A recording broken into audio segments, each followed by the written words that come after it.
So good morning, senior consultants, colleagues and friends. So today we will be having our breakfast CME of the month by the Department of Cardiac Science, updates in cardiac sciences. We will be having 3 speakers. The session will be chaired by Dr. Anand Kumar V and Dr. Mohammed Nebhu, and we will be having 3 speakers, Dr. Venketeshwaran, Dr. Bhima Shankar and Dr. Sujith. We request the chairpersons and speakers to please come on stage and then start the proceedings. Thank you. Good morning, everybody. And thank Dr. Arun and his team for inviting us for this month's CME with cardiac sciences. As we all know, in the last 15 years, there has been a significant improvement in the mortality of cardiac sciences. That is mainly because of advances in cardiac medicine, interventional cardiology and cardiac surgery. Still about 30 to 40% of deaths worldwide is because of cardiovascular diseases, mainly coronary artery disease, stroke and heart failure. So to discuss about the recent advances in the field of cardiac sciences, that is cardiac surgery and interventional cardiology, we have today's CME. So we have 3 topics. One is regarding the advances in congenital heart disease and structural heart disease, mainly the valves, congenital defects and their management. And then we have advances in electrophysiology. That is also an upcoming very advanced area of cardiac sciences, that is arrhythmia management. And then we have the talk with Dr. Sujith on recent advances in cardiac surgery. So I invite for the first session Dr. Venketeshwaran, our pediatric interventional cardiologist. So he will be talking about the advances in congenital and structural heart disease. We all know that for the last 3 decades, simple congenital diseases like ostium secundum ASD, small VSDs, small PDAs were easily tackled by interventional cardiology. But now we have more complex lesions like pulmonary stenosis, post-MI VSDs. They are all also being addressed by structural heart disease management. So Dr. Venketesh will enlighten about the recent advances in structural heart disease and congenital heart disease interventional therapies. Good morning everyone. Today I will be talking on updates on interventions in congenital heart disease and structural heart disease. I thank the chairpersons and the colleagues who have assembled here for the presentation. The scope of the topic is device closures and the valve replacements by transcutaneous techniques. I will be covering on these topics like multiple atrial septal defects, sinus venous atrial septal defects, patent ductus arteriosus in preterm babies, and then the post-MI ventricular septal defect and transcatheter pulmonary and aortic valve replacements. Device closure of ASDs has become a standard practice as majority of the atrial septal defects are central defects occurring in the fossa ovalis. So 90% of the atrial septal defects have adequate rims, so most often they are closed by device. This is the standard practice for the last 2 decades. But there are some subset of patients which are not amenable for surgery, amenable for device, and they require surgery, like patients with sinus venous atrial septal defects as well as osteoprimum ASD defects, where there is no sufficient rims for the device to hold, so they go for surgeries. So what are the recent updates in the atrial septal defect is that when the defects are single, it is closed by a single device. But if they are multiple, then we need newer devices to take care of the multiple ASDs, and that will be I will be highlighting. This is how the device looks. Device is nothing but a nitinol framework. It is an alloy made of nickel and titanium, and the specific property of nitinol is that it has a shape memory. That is, when it is slenderized or made it narrow, it fits into the sheath or a catheter. But once it is delivered freely, it takes the original shape, that is called as shape memory. That is the beauty of this device. And then in addition, it is biocompatible. It doesn't cause any harm. It doesn't have any metal release or any harmful to the patient. So this is the standard device where we have a waist, that is the central part, which is suited for the defect, and then we have a left atrial disc and the right atrial disc. So they are positioned in such a way that left atrial disc is initially deployed and the waist is deployed across the central defect, and then the right atrial disc is deployed. This is the standard device closure. Whereas if the defect is not a single large but they are multiple, individual defects may not be significant, but all put together they cause a significant shunt and they cause right ventricular dilatation, and the patient is prone for chest infections. In these defects, the standard device may not be used, which is having a central large waist, whereas here we have a narrow waist that suits in the central defect, and then the retention skirts are sized in such a way that they accommodate all the defects put together. So this is called as a cribriform device. This is a newer baby in the field of ASD device closure.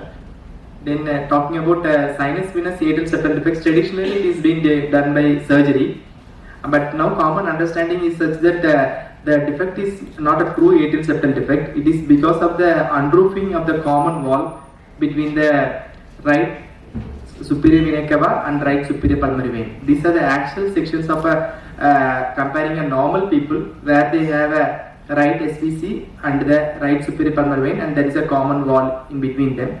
These are the anatomy of aorta, pulmonary artery, left atrium. This is how it looks like. Whereas in a patient with sinus venous atrial septal defect, the common wall between the SVC and the pulmonary vein is unroofed. So there is a defect through which a left right shunt occurs from left atrium to the SVC RA junction, as well as from the right pulmonary vein draining to the right SVC. So the novel technique is to use a covered stent to occlude the SVC RA junction unroofing, so that it abolishes the left right shunt, and in addition it has to ensure that there is a free laminar flow in the SVC as well as the pulmonary vein. This is how the stenting looks like. This is the SVC which is stented, and this is the CT pictures, which we can see that this is a pre-procedure, there is a defect, but post-procedure we can see that this pulmonary vein which was initially draining to SVC is being redirected posteriorly to the stent so that it reaches the LA, thereby abolishing the left right shunt. And then coming to device closure of PDA, standard PDA device closure, the device closure of PDA is a standard technique, and usual PDA is device closure is done in more than 4 kg babies, where the anatomy will be such that will be majority of the PDA are conical. So we have a part called as ampulla that is existing between the aorta and the pulmonary artery, so that we can place the device in the ampulla, and then without compromising the pulmonary artery or aorta, we can safely do the procedure with a high success rate as high as 98%. This is a case where we use this PDA device which has a return skirt at the aortic end, whereas there is no return skirt at the PA end, only a plug is there, conical plug, which suits the ampulla is there. So we place it in such a way that it occludes the defect. This is the angiogram of these are the angiogram where we can see this is the aorta, and this is the pulmonary artery, and this is the communication between them, patent ductus arteriosus. And after the device closure, the device is placed, we have an aortogram showing that shunt is totally abolished. What is the newer thing in a PDA device closure is that although the conical PDA of a bigger baby device is suitable, it may not be suitable for a preterm PDA, which is usually tubular PDA, and if the standard device is used there is a significant compromise to the aorta or to the pulmonary artery. So the newer device is called as a piccolo device. Unlike the standard device, it doesn't have the polyester fabric in it, so it has a lower profile, and the retinal mesh is densely packed, and there are two return skirts which are similar to the size of the waist. So it is placed within the duct, so without compromising the aorta or the pulmonary artery. This is the newer device. Preterm PDA are usually having a high morbidity because of associated chronic lung disease, prolonged ventilation, and necrotizing enterocolitis. Medical therapy is the initial first line of management, but if 2 times the medical therapy fails and patient has symptoms of heart failure and evidence of ventricular volume overload, device closure or surgery are the mode of treatment. Coming to post myocardial infarction ventricular septal defect, in fact truly it is called as a rupture, where after the infarction the muscle gives away between the area between the infarct and the peri-infarcted area because of shear stress. The muscle gives away and results in a defect, and it is associated with a very high mortality because it is associated with cardiogenic shock and heart failure, and this is the natural history of a ventricular septal rupture. If without treatment, as high as 95% of the people die by 30 days after the MA. Whereas if it is surgery or a percutaneous procedure is done, their survival improves predominantly if it is done after the 7 days, provided patient is stable till the first 7 days. We can see that these are the various studies and surgical as well as interventional procedure where we can see that mortality is very high when it is done within 7 days of MI. Whereas because there is a significant inflammation of the tissue, even the surgeons feel that they can't take the sutures because the ventricular muscle is infarcted. It's very difficult to and the device closure also is associated with some residual leaks, as well as patients are usually sicker. But if it is patient survives till 7 days of life, then their survival is better. The newer thing is that in post-MI, the septum is thicker than the congenital defects. Congenital defect, the waist length is around 7 mm only, whereas in post-MI device, the length is around 10 mm, accommodating the intravertebral septum. In addition, the return skirts are larger in the post-MI VSD device as compared to the standard VSD device, congenital defect. And this is how we do it. We cross the defect from the right ventricular side, and then we deploy the left ventricular disc first, and followed by the waist, and then the right ventricular disc. And this is how the schematically the look of a VSD device after closing the defect.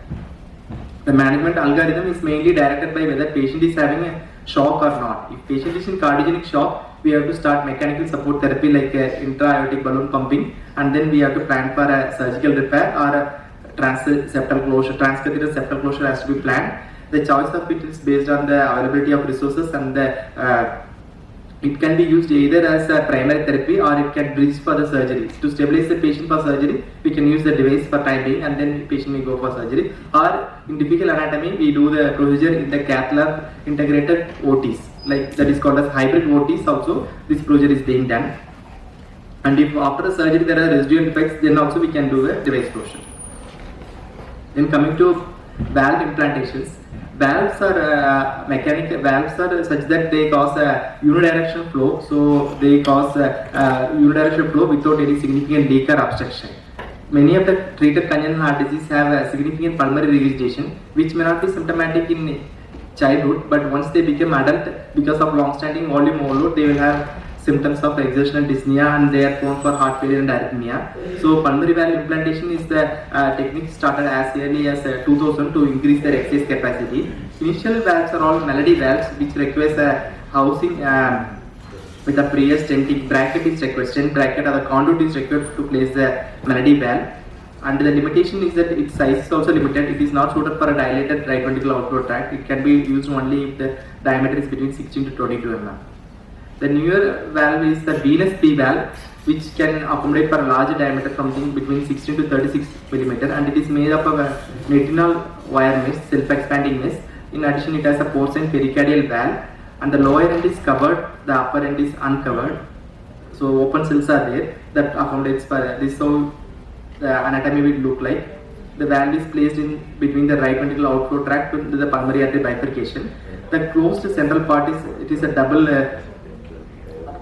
trumpet shaped device, which both the ends being flat, the central part being cylindrical. The cylindrical part is kept in the main pulmonary artery, whereas the lower flat end is shooted in the right ventricular outflow tract with the closed cells to prevent the parallel leak, and the upper open flat up area is kept in the pulmonary artery bifurcation. This is how the image looks after the procedure. We can see that upper end is near the PA bifurcation, and there is no significant pulmonary valve leak. Coming to transcatheter aortic valve replacement, actually we initially started as patients who are inoperable for surgery and patients are symptomatic with severe aortic stenosis and heart failure. The transcatheter aortic valve reimplantation was done. Now more studies have come with the recent updates showing that as high as people having intermediate risk or high risk patients are also suitable for transcatheter aortic valve replacement. The patients with the calcific severe AS, their natural history is such that once they develop symptoms, as high as 50% die within a period of 2 years. So if you intervene by surgery or by a transcatheter technique, we can prolong the survival. This is the natural history, and this is the modified natural history of aortic stenosis. And once the patient with severe AS becomes symptomatic, we have to assess the surgical risk, which is made mainly by Euroscore 2 and STS score. That is STS score is Society of Thoracic Surgeons score, where the operative mortality is determined. If the risk is less than 4% in initial 30 days of post-op period, it is called as a low surgical risk. If it is between 4 to 8% mortality within first 30 days, it is called as intermediate risk. And if it is more than 8% mortality within 30 days, it is called as high surgical risk. And if it is more than 15% mortality in first 30 days, it is called as prohibitive surgical risk. If it is prohibitive surgical risk, TR is the class 1 indication. Class 1 indication means it is the indicated and it is the treatment of choice. Class 2A is where there is a majority of the thing is favoring the doing the procedure. If intermediate high risk patient is also, it is class 1, whereas intermediate risk, it is a class 2A indication. These are the various TVAR valves. They are balloon expandable as well as self-expanding valves. Balloon expanding valves are mainly by Edwin Sapien, and whereas the Evolute Pro core valves are the self-expanding valves. These are the two valves, and this is our Indian valve made in India from my valve. It is a transcatheter heart valve. It is also a balloon expandable valve. It is associated with the lower closed cells to prevent paravalvular leak and the upper open cells to avoid any coronary obstruction. And the total length of the valve is only 2 cm, so that the chance of coronary occlusion is very less with this valve. And it is coming with various sizes from 20 to 32 mm. So we can choose the appropriate size, whereas the other valves are with a larger size variation, lesser size availability, whereas the my valve has a increment of size from 1.5 mm. So from 20 to 30 mm, that is for every 1.5 mm we have valves. And this is the bovine pericardium is used as the valve, and this is the stent material is the cobalt chromium. And to make the procedure very safe, one of the complications of TVAR is the atheroemboli to the brain and causing stroke. So the newer thing is that we are using Sentinel device, which is a cerebral protection device used in transcatheter infection, transcatheter aortic valve replacement. Here what we do is that it has two filters, the distal filter as well as the proximal filter, and it is deployed from the right radial artery. So the distal filter is placed in the left common carotid artery, and the proximal filter is placed in the innominate artery. So if there is any atheroemboli, they will be trapped in the filter and the brain will be protected from the embolic stroke. This is our own case of where we have used a transcatheter aortic valve replacement. We have used a Sentinel cerebral protection device. We can see that there are two filters. One in the distal filter is in the left common carotid artery, and the proximal filter in the innominate artery. And this is also our own case of aortic valve implantation. We can see this is the my valve implanted in the aortic position without any significant coronary obstruction. There is no obstruction to the coronary arteries. There is no paravalvular leak, and luckily we didn't have a rhythm problem also. There was no complete heart block. Take home message is that interventional procedures are continuously evolving to increase the safety and efficacy. More and more patients are being included into interventional procedures because they are high risk for other procedure, or they are more symptomatic. And newer hardware, better imaging techniques, and fine-tuning of the procedures and increasing operator experience make intervention as the procedure of choice in majority of the cardiac illnesses. And they are not only a safer alternative, it can act as a bridge, as well as it can be addictive to surgery in taking care of residual post-op defects, or it can be used in conjunction with surgery inside the operation theatres in high-risk patients. And the guidelines by American Heart Association and European Society of Cardiology update the recommendations based on the evidences. And now the growing concept of heart team approach is there, where the surgeon as well as the interventional cardiologist and anesthetists sit together and discuss in each and every case what is the best for the patient with the available techniques and available resources. Thank you. Thank you, Dr. Venkat. Dr. Venkat can take few questions from the audience.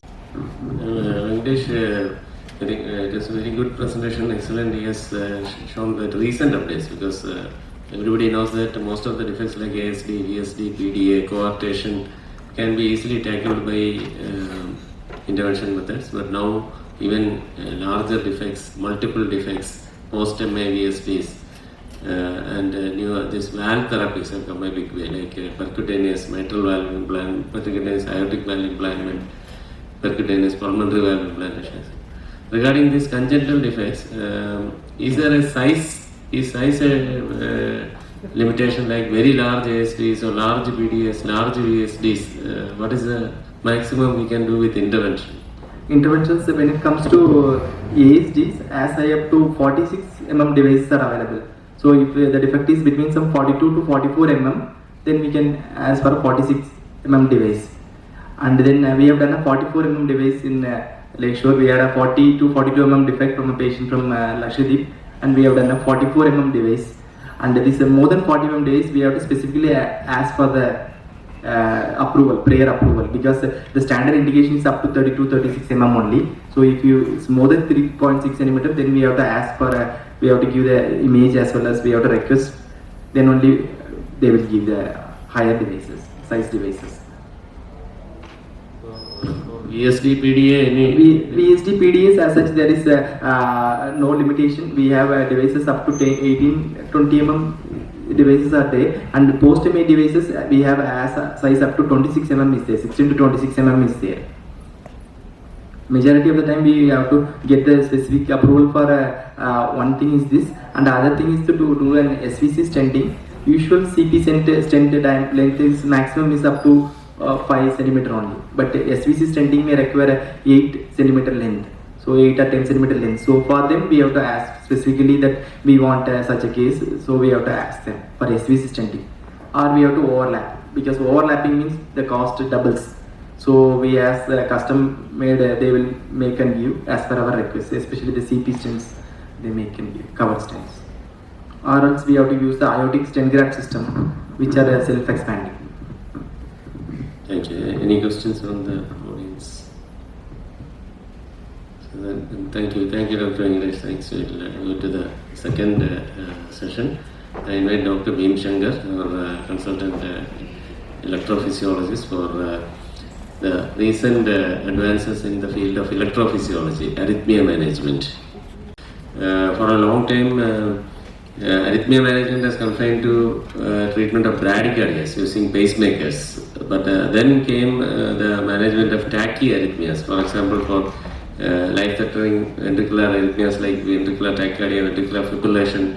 The ICDs, the implantable cardiac defibrillators, have remarkably improved survival for post-MA patients, LV dysfunction patients, and now everybody is aware of it. And then came the radiofrequency ablation for the different tachyarrhythmias, for supraventricular tachycardia, ventricular tachycardia. We can map the track of the arrhythmia and ablate it by intervention procedure, give a permanent cure. And now we have newer therapies for complicated arrhythmias like atrial fibrillation, etc. So also we have newer pacemakers, newer ICDs. So Dr. Bhima Shankar will tell about the advances in electrophysiology. Thank you. Thank you, Dr. Anand, for that intro. You almost summed up all of my talk. Good morning, everybody. Thanks to Dr. Arun for this breakfast meeting that you do very religiously, the breakfast part of it too. I was asked to speak on the newer advances. We had two advances, one in the division of cardiac pacing and one in the EP in the last 2 years. What's called the conduction system pacing. The term is explanatory. Essentially, we try and capture the cardiac conduction system so that the pacing is almost physiological. We have largely adapted to the system in our hospital because it doesn't involve any capital investment. It just needs some consumables, and the cost is a little more than the usual conventional pacing, and the cost is added on to the patient. In the division of cardiac EP, we have got something called cryo balloon. Cryo as a mode of ablating arrhythmogenic foci has been there over 3 decades. Usually it's safer than the radiofrequency ablation, and it's been extensively used for pediatric ablations in the West.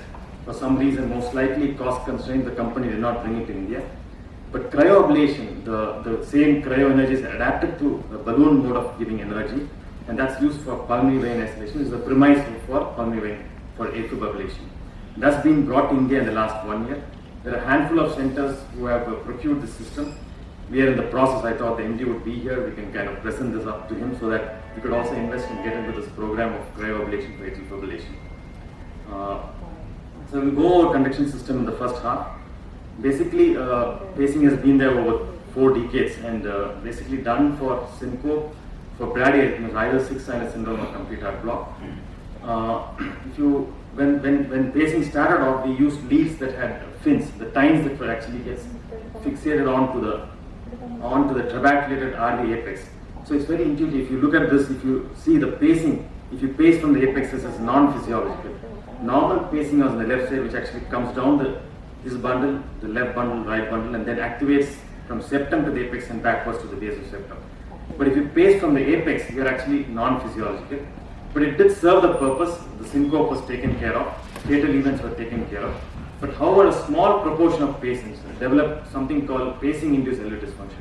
So because you're pacing non-physiological, you're reversing the mechanism of contraction, you can cause LV dysfunction, and for some reasons it did not develop in most patients, but a small subset, rough estimate about 10% of patients develop this so-called pacing-induced LV dysfunction. So over the years there was innovation, and then you had these screws on the tip of this leads. So if you could actually screw it to the base of the RV septum, which is smooth, you need a screw, you cannot have fins. So that actually did not mitigate much of the problem. This entity of pacing-induced LV dysfunction still was there in some subset of patients. There is also this another entity. Most of us have seen patients with left bundle branch block, but some of them, a small proportion of them actually develop LV dysfunction because of this delayed activation of the left ventricle. This is intuitive again. If you have left bundle, the left ventricle is activated last, and therefore some of the patients can develop LV dysfunction. So to mitigate these two entities, we have something called cardiac resynchronic therapy. What we essentially do is you pace the left ventricle, pre-excite the left ventricle before the right ventricle, and the rest of the heart is activated. So that this, to an extent, actually mitigated the problem. But this procedure is labor intense. You need to locate some good vein in the left ventricle, and then pass your lateral left ventricular lead so that you can achieve a pre-excitation of the left ventricle. So this has again been there over 20 years, and occasionally when we don't have good veins, we actually take the help of the surgeon to do a thoracotomy to put the left ventricular lead on the lateral part of the left ventricle. So today the innovation is about the conduction system pacing. So this is just picture to tell you that we have an RV lead here, we have an atrial lead, and the left ventricular lead actually goes through the venous system from the right atrium, reaches the left part of the left ventricle, and therefore pre-excites the left ventricle. And to an extent, this procedure actually mitigates this pacing-induced LV dysfunction of the so-called left bundle branch block LV dysfunction. But today we have this conduction system pacing. Further research and observation led to the concept that if you pace the conduction system directly, if you can have a lead actually capture his bundle or the left bundle, then you don't have to do the CRT procedures. You can actually take care of this problem of pacing-induced LV dysfunction and LVB-related LV dysfunction by actually capturing the bundle straight away. So basically, we have some sheets that are preformed sheets that actually help us stabilize the lead onto the septum, and then you actually deep seat the lead and actually try and capture the left bundle. And this actually takes care of the pacing-induced LV dysfunction. This is one of our case where if you have to use a little bit of imagination, this is left anterior oblique view, and that's the septum. In normal conventional pacing, the lead would actually stay just at the RV septum. Here we need to deep seat the LV lead and almost pierces 10 mm deep into the septum and captures the left side of the septum, left bundle. So this actually causes nearly physiological pacing, and therefore you don't get this so-called pacing-induced LV dysfunction. So this is one of the recent cases that we did. In those of you who are familiar in seeing X-rays with pacemaker leads, you realize that the RV lead is actually deeper into the RV, but here it will be just at the base of the septum and pierced into the left side of the septum. We'll move on to, most people who are familiar in seeing ECGs, you'll realize that the QRS duration of a paced ECG is very wide, so 140, 150 milliseconds. But when you do physiological pacing or the conduction system pacing, the QRS is almost like a native QRS, very narrow. And sometimes it's hard to distinguish whether this is a paced ECG or a non-paced ECG. We'll move on to cryoablation. For again another 2 decades, we've been having this concept of pulmonary vein isolation. To make it simplistic, AFib is usually like an atrial tachycardia arising from the pulmonary vein. So you can call it pulmonary vein tachycardia. So the concept was, if you isolate the pulmonary vein electrically from the rest of the atrium, all the 4 pulmonary veins, the triggers, the atrial tachycardia arising from the pulmonary vein would not reach the atrium, therefore you can actually get rid of atrial fibrillation. This is again useful only when patients are paroxysmal or early stage of AFib. When they become chronic, they have triggers all over the atrium, so it's difficult to take care of those patients. So early on, when you have AFib patients, if you can actually isolate the pulmonary vein from the atrium, you prevent those triggers, atrial tachycardia, from the pulmonary vein reaching the atrium, and therefore you can prevent atrial fibrillation. But this is again a labor-intensive procedure. It takes about 5-6 hours. You need to take 2 septal axes, puncture across the intraatrial septum, get to this circular mapping catheter is placed inside the pulmonary vein, and then you have this ablation catheter doing point-by-point ablation all around the pulmonary vein. So again, the recurrence rate is a little bit high compared to the conventional EP that we do for supraventricular tachycardia. Even in the best of the centers, you have about 30% of the patients recurring in 1 year, and many patients will end up receiving 2 or 3 more procedures to actually re-ablate or consolidate these lesions. We also use this 3D mapping system where this helps in aiding our ablation, where you can create a geometric cell. This is a magnetic system. You create a geometric shell of the chamber in interest. As here it will be atrium, left atrium, where these are the pulmonary veins that are created, and then these are tag points where we ablate, point-by-point ablation of the pulmonary vein, and this isolates the left atrium from the pulmonary vein. This is again, we don't have a 3D mapping system in our hospital, but then this is available on rent. So for case by case, we actually get it and do it. How different is cryo? The newer innovation is cryoablation. The difference is this is a quick procedure. It's a one-shot ablation all around. You actually take an uninflated balloon into the left atrium and then actually inflate it and snugly fit it at the pulmonary vein ostium, and you deep freeze. So radiofrequency ablation is thermal injury. This is hypothermal injury.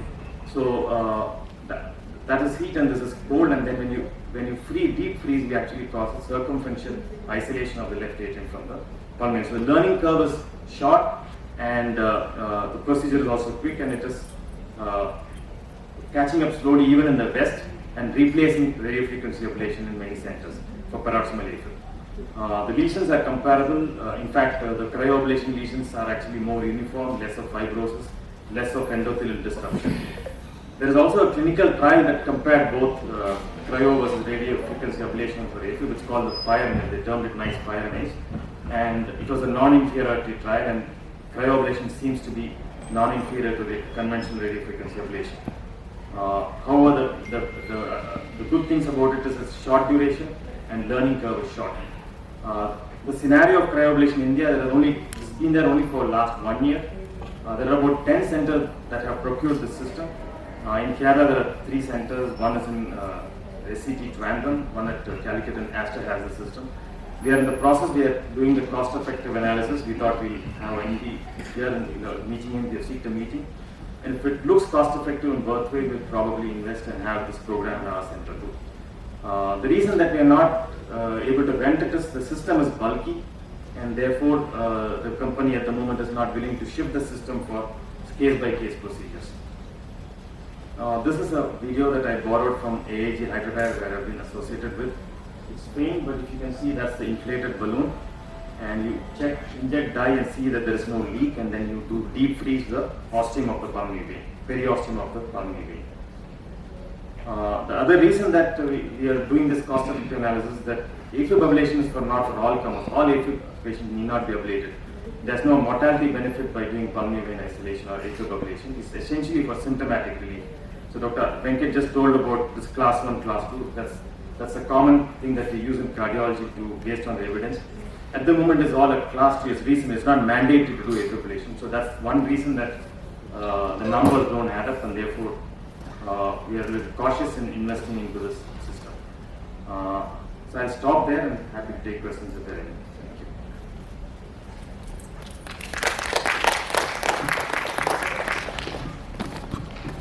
I have been part of one pulmonary venous isolation. After the procedure, do we have to take any beta blocker or amiodarone? See, it's a blanking period. In the lab, you will know whether you have done a very good pulmonary isolation. If you are confident of your pulmonary isolation, you don't have to give antiarrhythmics. But you still have to give anticoagulation because, for at least for 3 months, because even these lesions that we create are prone for thrombi formation. So antiarrhythmics and beta blocker depends on how well you have done and depends on the atrial size. Anticoagulation is mandatory. Okay. But that time it took some 4-5 hours. But recently, I mean, Every procedure. recently, I mean, it is only a few hours. I mean, No, it still takes even time. we manage without you. It still will take 4 hours. Okay, thank you. Bhim, I think you have very nicely told that atrial fibrillation, the conventional management is 3D mapping and ablation. It's a time-taking procedure, takes a long time, and it has, I think, slightly more complications also because it uses thermal energy, some esophageal injuries. So we have the marker in the all this. esophageal temperature monitoring. So this cryoablation is very simple. It takes very less time. And I think radiation exposure is also very, very less. We can do without radiation also. Some people say. Also, we need fluoro. We need a little bit of fluoro. And I understand. The issue is the cost. Cost, It's I double the understand. cost of radiation ablation. Apart from cost, suppose cost is not a barrier, you will use this technique for all the atrial fibrillation, or is there some atrial fibrillation who require 3D mapping? Only for proximal early areas. So if it is a long-standing AF, there may be some focus in the We have to do atrium. additional lesions in the left Atrium for which cryo is not possible with the current catheter. Yes. Thank you. Any questions from the audience regarding electrophysiology? Any recent advances?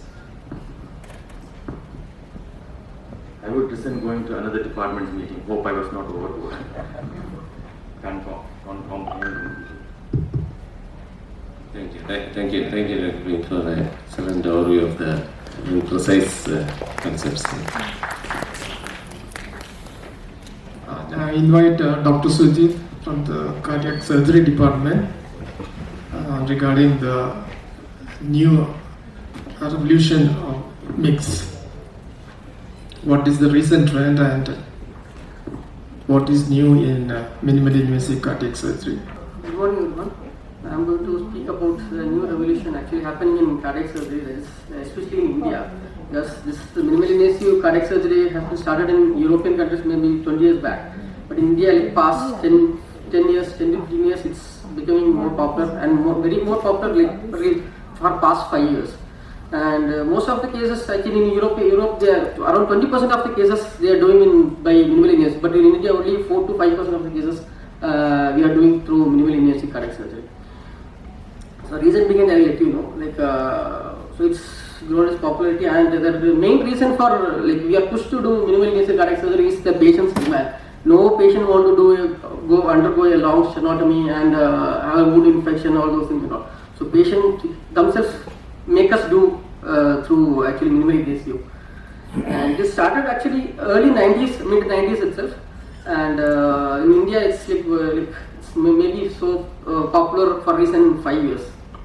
5 to 6 years. So I'll just brief about the traditional approach, what is the advantage. The advantage is it's like time tested, it's the gold standard for any cardiac surgery. And all the surgeons, those who do surgery are really comfortable with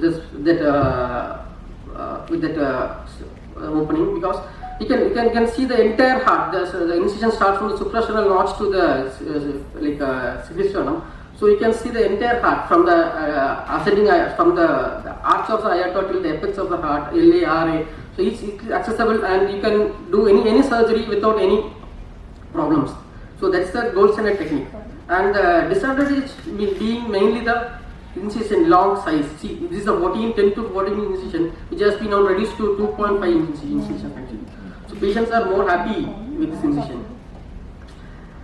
And the main reason, the main problem with the long sternotomy is the pain actually, post-operative pain. The significant thing is more than the pain is the blood transfusion rate. Blood transfusion rate is really significantly low in minimally invasive thing.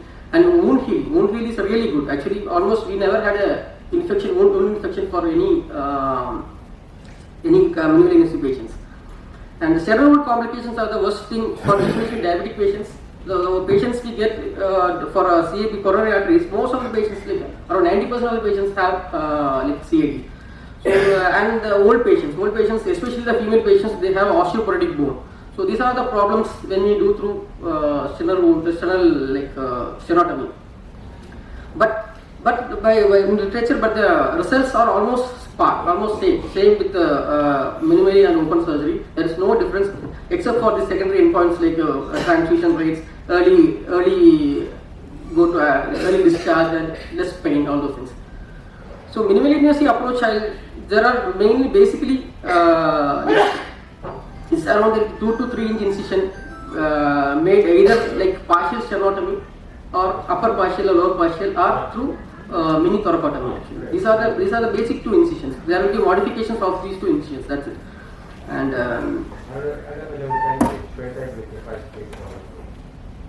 so these are the incisions. This is upper like partial stenotomy, it's a lateral thoracotomy, anterior lateral thoracotomy, and upper T incisions for upper partial stenotomy and parasternal incision also. But nowadays no one is using that because it's very painful actually. And this is for the port access surgeries, like we do through totally endoscopic. So there are some classifications for MACs and cardiac surgery. Like level 1 is like first stage you do through a small incision, that is you put a mini incision around 2 to 3 inches, but we do through direct vision actually, and we have specialist instruments for that. I'll show that. The level 2 is the next stage, like where we put a very small incision, but we use a video scope, but still we directly do the same incision actually. The third stage is like totally endoscopic, kind of like totally video directed, but most of the surgeries cannot be done. We can do only the repair surgeries, ASG repairs, VHC repairs, that's it. But coronary artery disease is very difficult to do totally endoscopic because of the anatomy of the heart actually. And there is something called totally endoscopy, that is only through robotic that can be achieved, and people are doing only mitral valve repairs, replacements, and maximum coronary artery single graft. I think they have been doing it actually. And commonest procedure we do is the CABG, aortic valve replacements, and the mitral valve replacement or these are the 3 most commonest procedures we do here, and all over the world also. And other procedures which can be done is like all the ASCs we do through minimally invasive only. Then there will be lead placements, pericardial window creation, VSC. Some of the VSCs can be done, and direct actually pink tops, some of the tops which doesn't require match, transannular patch, all those things can be done through minimally invasive.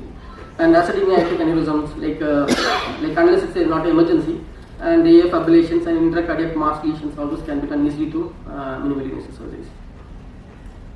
So main thing for the success actually, because it's a recent advances, and we have to do for a cardiac surgery we have to do everything meticulously. There is no second time. Second time is very less. You don't get at second time. So first time itself you have to do correctly. So initial stage is better to select the patient as actually I tell you have to super select the patient to get a good success. So mainly we select first to angiogram. So angiogram. For coronary artery disease, we see the size of the vessel actually. If there is a good size vessel and without any diffuse disease and very minimal grafts actually, patient. So we do up to 3 grafts. All triple vessel disease up to 3 grafts we do here, and more than that patient requires like if 5 grafts, 6 grafts, then we have to open it. So by angiogram we can select these patients, and for echocardiogram is mainly for seeing the LV function of the patient, see the size of the heart. And for when you do a valve replacement surgeries, we have to see the annulus if it's severely calcific. All those things can create complications because we are doing in a very small incision. Just we see the area where we are going to operate. So those patients, I think we have to still think about operating whether minimally invasive or like open. Then CT aortogram is a must which you do for all the cases before doing, because that will give you the clue about the anatomy of the heart. Where is the aorta exactly? Where is there any calcification on the aorta or any plaque on the aorta? And main thing is the peripheral vessels are very important, because we do in open cases we do cardiopulmonary bypass through central cannulations like through aorta, IVC, SVC. But when you put a small incision, we have to go through peripheral vessels, that is femoral access. So patient should be totally free of peripheral vascular disease. So otherwise, because when you put a cannula, it can retrogradely it can go and cause stroke actually. So these are the three main investigations which we relate on selecting the patients. So another thing is the pulmonary function test. This is also important when we do a off-pump case, off-pump surgery case, because we go for a single lung ventilation patients. So pulmonary function test is important. But still, if there is any problem, we can go and pump cardiac pulmonary bypass or do it. So this is not very significant test to do. And size and shape of the patient is also very important in the initial stages, because like a patient, if there is a heavy patient and his transverse diameter is more, the aorta will be little far, the valves will be far, it will be far away. So initial stage it's to select the patient with a smaller bit. Then as we progress, we can do for all the cases, almost all the cases.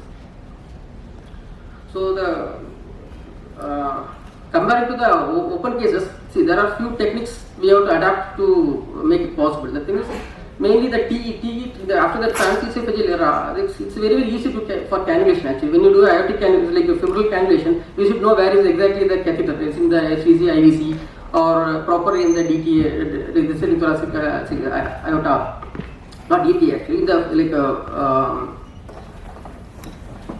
DTA, all those things. So this helps us to guide us to exactly place the cannulas actually, especially the venous cannulas and the bronchial blockers actually. When we have to go for a single lung ventilation, it's nowadays like we do all the patients to bronchial blockers only. That's very easy technique, and it's more safe also for all the patients actually, because if you use a double lumen cannula like endotracheal tube, it can injure. Sometimes some patients are not suitable for it when they have a short neck. When they have smaller opening and all, so we may injure it. So best thing is to do is the bronchial blockers. Then ultrasound guided peripheral cannulation. That's also a very good technique, because we can see any block is there, anything is there, so easily we can identify the arteries, vein, and cannulate easily. And the invention of this good 3D video scopes and robotics also help. The main significant change is the instruments actually. The instruments which we have is not a regular instrument, it's a monoshaft long instrument, so that when you do through a small hole incision, so the blinds, there is not much blind spots. So we can see all the organs which we are going to operate easily. And in using like small internal defib pads like pediatric pads, so that any patient is having any post-op fibrillation, we can use a smaller defib pad so that we can do service purpose. And see, cardiac surgery is easy. It's nothing but like sequence of orderly steps actually. It's nothing but we can't change the steps in that. So, but when you are changing to the minimally invasive cardiac surgery, we have to totally change the steps, like the steps, the sequence of the steps. That's the only thing we have to adapt in this. Rest all it's the same actually. So I just explain about like one or two cases, only CABG and few cases. And CABG normally we do through a left anterolateral mini thoracotomy, around 2 to 3 inch incisions we make. So we need some gadgets which always, normally these are the things we directly, when open technique we put directly on the heart actually. This is only the octopus which used to stabilize the heart when you do your off-pump, and this is the starfish which used to lift up the heart actually, which you connect to the apex. So this is a small incision we make, and we have a specialized retractor, so that the blades are separate from the retractor actually, so that, and it is inwardly curved also, so that there won't be any blind spot, so that we use the maximum that space to they can provide the maximum operating room. So this is one of the video of one of our patient. We make the incision just 2 cm below the nipple, and maximum our idea is to get hold of the apex, exact apex, so that we can get them hold of all the parts of the heart, like anterior, posterior, anterior vessels, lateral vessels, and posterior vessels. So, and the incision will be like just below the nipple, 1 cm, 2 cm like laterally, and 2 cm medially actually. So this is the specialized retractor which we use after the incision, like to retract the rib actually. And we have a mammary retractor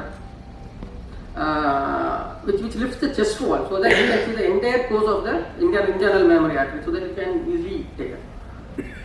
So this is the after the anastomosis, we use the stabilizer, external stabilizer to stabilize the place exactly. The only thing is the open we can see the full heart. In this, only thing we can see is where we are going to operate. That's the only area we can see. So rest everything is monitored to the T and TE. Then if you have a pulmonary catheter, that is also very useful when you do especially off-pump surgeries. So So these are the instruments which we use. This is the long shaft mono.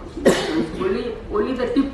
All the thing has been done by only the tip actually. It's a tip applicator, knot pusher. We have a knot pusher so that knots can be done from outside itself, very long, even at the distance of 20 centimeter. So this is the retractor we use to retract the chest wall actually, to take the mammary artery. And see, this is the final incision after the triple vessel disease grafting for the patient. Minimally invasive is not complete without taking the vein also minimally invasively. Normally we do like a small skip. Usually we do a long incision, full length we have to open. This is the most morbid situation for the patient actually. So nowadays we do a small skip incision, or else there is nowadays a latest technique which we can be done by totally endoscopic. There will be only three cuts here, small cuts actually. Rest everything can be done through endoscopically, and that also we are in the process of buying this totally endoscopic thing actually. So let's proceed. Then aortic valve replacement. See, each cases there will be a separate place of incision. Like as we do for CABG, we do a left thoracotomy because you see the apex of the heart. If you get the apex, you can see almost all the vessels like PDA, OM, and LAD, all the vessels. For the aortic valve is actually, if you speak a little bit towards the right, will be towards the right side, almost in the right side of the stomach. It is better to done through mini sternotomy, or else it's done through the right partial, right anterior thoracotomy actually. So again, it's the same type of incision. See, we have so many incisions for that, like upper partial sternotomy, transverse thoracotomy actually, like anterolateral thoracotomy. So these are the common incisions which we use.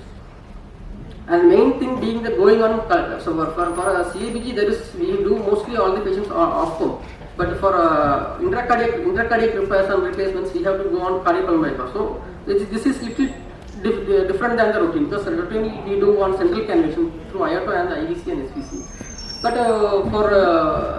for this minimally invasive, we have to rely on this femoral artery and the femoral vein. This is the femoral. We have connected the femoral artery and femoral vein, and it is connected to the cardiopulmonary bypass machine. That's why this peripheral angio is very, very important before doing this surgery. So this is a small incision through which they have done a central cannulation, but things it will be totally clumsy, and you will get very, very less operating room. And this is the post aortic surgery incision. So there are so many types of incisions. See, nowadays people are doing even through transaxillary, so that once you close your arm, you can't see the incision at all actually. Through this also aortic valve and mitral valve has been done, even ASD closures, LA myxoma removal, then tracheal valve repairs, mitral valve replacement repairs, all can be done through the same incision actually. And again a repair procedure has been doing through the minimally invasive. You can see the mitral valve clearly. See, the only thing is we will see only the mitral valve, nothing can be seen else when you operate actually. And see, this is the ring which is going to the mitral annulus. This is the thing. Only thing is we have to adapt some small techniques than the routine thing. Otherwise, it's easy. So this some people use for ASD peri-areolar incision. That is again very cosmetic incision. But only they can be done only for few surgeries like ASD closures or small surgeries. See, results actually, results is almost equal. Like there are series of there are so many more than the randomized controlled trials. There are more series actually. Very few random trials are there actually. But all the studies have proven only the safety and efficacy, and some early outcome and midterm outcomes. But long term is not well proven actually. And but both actually results are almost same. Actually, results are same. The only better thing in actually minimally invasive is less cosmetic, then the less blood loss actually. What I was seen also is less blood loss, wound complication 0% complication. Even with HbA1c 14-15, you never had actually wound infection. And one of the things, for shorter hospital, let's say, and they can go back to the work very early. The contraindication, nowadays the contraindication as the technique has been progressing, contraindication was coming down. Initially what was the absolute, now it is becoming the relative contraindication. So if you see, nowadays still the emergency surgeries are still contraindicated, and if you want to do an intracardiac repair, if you have a peripheral athermus vessels, again you can't do through minimally invasive, but still we can do an extension incision of the same thing, and we can do cannulate cylinderally, like cannulate the aorta and the IVC. So again, low EF redo surgeries, again now it has become the relative contract. It's up to the surgeon. If the surgeon can do, we can do. Again, it's a core target vessel, single line ventilation. All those things are nowadays become the relative contraindication, and most of the centers also doing for long term are doing all these cases to minimally invasive. So I'll just tell about the electoral experience. Like past 3 years we did around 38 cases, but before that I have done more than 60 cases actually before coming here for 3 years. But first 2 years we didn't do many cases, but last year we did more cases, like more CABs actually. So that it includes a single vessel disease, multi-vessel CABs, like maximum 3 grafts. Then aortic valve replacement through both incisions, like stenotomy and rat incision, right anterior thoracotomy. Then cardiac mark excision we have done, and pericardial window also. We did one different case, like for for nephrology patient, like patient didn't have any catheter to put a dialysis actually. So we did a small incision and put an intracardiac catheter actually. We placed directly on the RA, so that because there is no access there for the patient. And the results being the 28 days mortality, there is no mortality because we selected all the cases, super selected all the cases. And one patient had a liver dysfunction, and she had a hepatorenal syndrome later after 30 days, and she slowly went for renal failure, all those things. Otherwise, cardiac case she was okay. And conversion was 3 cases we converted for, one for mainly for bleeding actually. One patient we could not defib with the normal defibrillator, so I had to open it and do defib continuous. So, and one patient we couldn't, saturation was not minimum, so immediately we did open it. That's the only 3 cases we opened till now. And surgical site infection almost 0 actually. There's no, and long hospital say only 2 patients. Had one patient, that liver patient. Another patient had a peripheral vascular disease, so he has to stay for another stenting, all those things. So he stayed for some time. And only main two things I have found is like patients are really good actually. That's not me. They when they come for first review, they're better than actually. Their general condition is definitely better than sternotomy patients actually. Most of the patients. And most of the patients got discharged on fourth day, very less patients, but most of the patients got discharged on 5th day, 50 of the surgery. So, if you see the literature again, like there are large series, even 1000 cases, 205 cases are there, but only thing, everything has been proven the efficacy and the safety, and the good early results are really good actually compared, because most of the cases are selected actually. Thank you. So any questions, comments, clarifications? The floor is open. Dr. Sujith, thank you for an excellent presentation. I think many of you this may be an eye-opener that minimally invasive surgery being done, and I've been following so many patients of Dr. Sujith, and most of them are doing extremely well. Still remember one 87, I think the eldest person is an 87-year-old. Mainly he had a very calcific LED disease, not amenable for angioplasty, but he had other disease also. So Dr. Sujith did a minimally invasive surgery for the LED, and after a few days we did a stenting for the left side. We did a hybrid procedure also actually. We can do hybrid also, because some patients, one vessel can be stented, other vessel can needed bypass bypassing. So we have done one patient like hybrid. So that's also very, because Lima graft to LED has the highest patency, more than 95% at 10 years. So whenever there is a difficult LED lesion, we always want surgeon to put a Lima to LED, so which can be easily done by a minimally invasive. But the patient may have multiple other lesions, sometimes not possible for minimally invasive. We can do a hybrid procedure. We can do the Lima to LED surgery, and after 2-3 days do a stenting of the other arteries. So the patient will have a very small incision and a complete revascularization. And one question, Sujith, because you said the disadvantage of the procedure is a limited view. So for cannulation, for procedures and all, do you have to do some CT angio, CT aorta, CT chest for all these patients? All the patients we do CT aorta. That is one of the must do, better to do this thing. So prior to the procedure, everybody has to all the patients will undergo CT aorta actually. Thank you. Especially mainly see the anatomy of the heart actually, especially when you do aortic valve, you have to see where is the exact aorta, how is the calcifications, and mainly the atherosclerosis. At present, one trial is going on. It started in 2018. It is known as MIST trial. It's comparing minimally invasive cardiac surgery versus open conventional midline sternotomy by Mark Rao from Ottawa.